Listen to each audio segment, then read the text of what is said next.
హ్మ్. ఏదైనా శివాజీ గారితో ఆర్గ్యుమెంట్ లాస్ట్ వీక్‌లో అయింది. దానివల్ల ఏమన్నా బయటకొచ్చారు అనిపించిందా? అంటే శివాజీ గారు కూడా ఆర్గ్యుమెంట్స్ పెట్టుకున్నారు కదండీ. అలా హ్మ్. ఉంటుంటే శివాజీ గారు రావాల్సిందే కదా! హ్మ్. నేను ఆర్గ్యుమెంట్స్ పెట్టుకున్నాను. శివాజీ గారు ఆర్గ్యుమెంట్స్ పెట్టుకున్నారు. జనాలకి శివాజీ గారి ఆర్గ్యుమెంట్ నచ్చిందేమో, మీ ఆర్గ్యుమెంట్స్ నచ్చలేదేమో అందుకే మేబీ బయటకొచ్చారేమో. ఉండొచ్చు కదండీ. హ్మ్. ఇప్పుడు నేను అందరికీ నచ్చాలని లేదు బయట కూడా. హ్మ్. శివాజీ సార్ ఆర్గ్యుమెంట్స్ వాళ్ళకి కరెక్ట్ అనిపిస్తే ఉంచారు. నా ఆర్గ్యుమెంట్స్ రాంగ్ అనిపించిందేమో మేబీ ఎలిమినేట్ చేశారు. హ్మ్. కానీ శివాజీ గారితో ఆర్గ్యుమెంట్స్ పెట్టుకున్నారు. శివాజీ గారిని ఎలాగో వెళ్ళిపోతానని వెళ్ళిపోతాను. సో, వెళ్ళిపోయే ముందు శివాజీ గారి విషయాలన్నీ బయట పెడతాను, చెప్తాను అని చెప్పి మీరు చెప్పారు. అసలు ఏ విషయాలున్నాయి? నిజంగానే శివాజీ గారు లోపల తప్పులు చేస్తున్నారా? అది బయట అందరికి కనిపించట్లేదా? అసలు ఏం జరుగుతుంది శివాజీ గారి విషయంలో?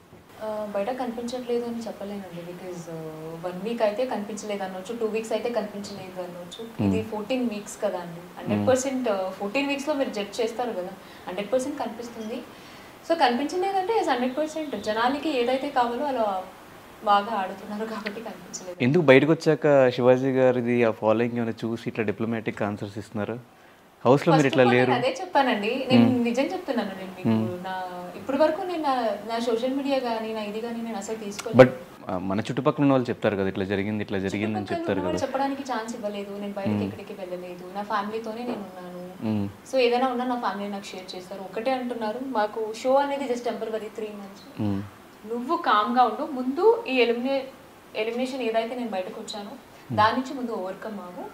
తర్వాత ఏదైతే జరిగిందో అన్నీ కూర్చొని మనం ప్రాపర్గా చూద్దామన్నారు. మీరు నమ్ముతారా, నేను ఇంకా బిగ్ బాస్ అట్లీస్ట్ ఒక్క ప్రోమో కూడా చూడలేదండి. Not even single promo. ఎందుకు చూడకూడదు డిసైడ్ అయ్యారు? నో అండి, ఈ 14 వీక్స్ ఏదైతే ఉందో దాని నుంచి ఓవర్కమ్ అవుదాం అనేసి. అంటే ఇంకొక 1 వీక్లో వచ్చేసాను కదా, దాన్ని కొంచెం తీసుకోలేకపోతున్నాం. సో దాన్ని సెట్ చేసుకుందాం. బికాజ్ ఇప్పుడు బ్యాక్ టు బ్యాక్ చూసేస్తే మళ్ళీ దానిలోనే ఉంటాము కదా. So out of Bigg Boss నుంచి బయటకు వచ్చి నా ఫ్యామిలీ, అమ్మ నాన్న ఇట్లా అనుకుని వీళ్ళతో టైం స్పెండ్ చేస్తున్నాను. సో కాబట్టి ఏం చూడలేదు. ఆఫ్టర్ ఫినాలే చూడాలి అని అనుకుంటున్నాను. అండ్ వచ్చే ముందు ఆడియన్స్ని కూడా కన్ఫ్యూజన్లో పెట్టారు. ఏ చిన్న విషయాన్ని శోభ తీసుకోలేరు, చిన్న మాటన్నా తీసుకోలేరు. ఏదైనా నామినేషన్ చేసినప్పుడు రాంగ్గా ఏం చెప్పినా మీరు తీసుకోలేరు. కాబట్టి శివాజీ గారు ఇలాంటి ఆడపిల్లలు మా ఇంట్లో ఉంటే పీక మీద కాలేసి తొక్కుతా, తర్వాత ఇలా ఉంటే అమ్మాయిని ఎవరు పెళ్లి చేసుకుంటారు, చేసుకున్న తర్వాత వాడి పరిస్థితి ఏంటి, ఈ మాటలన్నీ అన్నారు. మీకు కూడా తెలుసు అవసరం.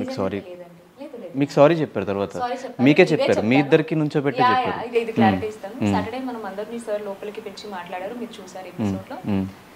ఎగ్జాక్ట్గా ఏం జరిగింది మాకు తెలియదు. నాకు కానీ ప్రియాంక కానీ అసలు కూడా తెలియదు. బయటకు వచ్చాక ఆయన సారీ అన్నారు. సారీ ఎందుకంటే నేను మీకు అనలేదమ్మా, జనరల్గా నేను మా ఇంట్లో ఆడపిల్లలు ఉంటే ఇలా అన్నాను. ఇలాంటి ఆడపిల్లలు మా ఇంట్లో ఉంటే మీరు విన్నారు కదా అది. అంటే నేను ప్రియాంక చాలా క్యాజువల్గా పర్లేదండి, నో ప్రాబ్లం అన్నాం. బికాస్ అక్కడ ఏం జరిగిందో మాకు తెలియలేదు. అండ్ అప్పటికే ఆయన అనేసారు, సార్ లోపలికి పిలిచారు, సార్ శివాజీ సార్ బయటకు వచ్చి సారీ అడిగారు అంటే మేబీ రియలైజ్ అయ్యారేమో. ఎగ్జాక్ట్గా ఏం జరిగింది తెలియలేదు కాబట్టి. అండ్ మోరోవర్ లోపలే జరిగింది కూడా మనం బయట చెప్పలేము. సార్ అక్కడ అడిగింది కూడా, అందుకే నేను అడగలేదు. అనేది నేను ఎపిసోడ్ చూడలేదు, నాకు తెలియదు. అడగలేదు, ఆర్గ్యుమెంట్ పెట్టలేదు. బట్ వచ్చేసేటప్పుడు శివాజీ గారికి కాళ్ళకు దండం పెట్టుకుని సారీ చెప్పొచ్చారు. అంటే మీ మిస్టేక్ ఉన్నట్ట, శివాజీ గారి మిస్టేక్ ఉన్నట్టు మాకు క్లారిటీ లేదు. ఓకే, క్లారిటీ నేను ఇస్తాను. మీకు కావాలి మొత్తం ఓవరాల్గా సీజన్ మొత్తంలో ఆ వీక్ జరిగిన నా ఫ్యామిలీ మెంబర్స్ నాకు ఒకటే చెప్పి పంపించారు. ఇట్స్ బిగ్ బాస్ జర్నీ ఏదైతే 15 వీక్స్ ఉందో నీ లైఫ్లో అదొక షో. బయట నువ్వు షూట్ ఏదైనా చేస్తే ఎలా చేస్తావో ఇది కూడా ఒక షో.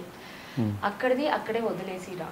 గేమ్ అయిపోయింది, షో అయిపోయింది. నువ్వు వచ్చేటప్పుడు మా మమ్మీ నాతో ఒక మాట తీసుకొని పంపించారు, నువ్వు ఫస్ట్ వీక్ వచ్చినా సెకండ్ వీక్ వచ్చినా నవ్వుతూనే రావాలి. గేమ్ పరంగా నువ్వు ఫైట్ చేస్తావు, వాడు ఫైట్ చేస్తావు, ఏదున్నా కూడా అంతే అక్కడితో మర్చిపోండి. ఇది గేమ్ వరకు. బయటికి వచ్చిన తర్వాత వీఆర్ ఫ్రెండ్స్. సో కాబట్టి ఒకటే అండి, ఇప్పుడు నామినేషన్లో కానీ ఫైట్లో కానీ నేను కానీ శివాజీ సార్ కానీ వేరే ప్రశాంత్ కానీ ప్రియాంక కానీ అమ్మ కానీ ఫైట్ చేసే ఉంటాం కదా.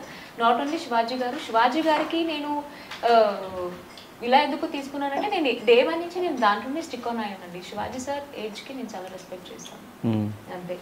సో సారీ సార్, ఒక్కవేళ ఏమైనా జరుగుంటే I'm very sorry. And stage మీద కూడా అదే అన్నాను, మీరు కూడా అనుండొచ్చు, నేను కూడా అనుండొచ్చు. It's a part of game అంతే. నాట్ ఓన్లీ శివాజీ సార్, నేను అందరికీ చెప్పి వచ్చిన, నాకు తెలియకుండా మీ ఎవరినైనా హర్ట్ చేసింటే, మిస్టేక్ చేసింటే ఐమ్ రియల్లీ వెరీ సారీ అని నేను అందరికీ చెప్పి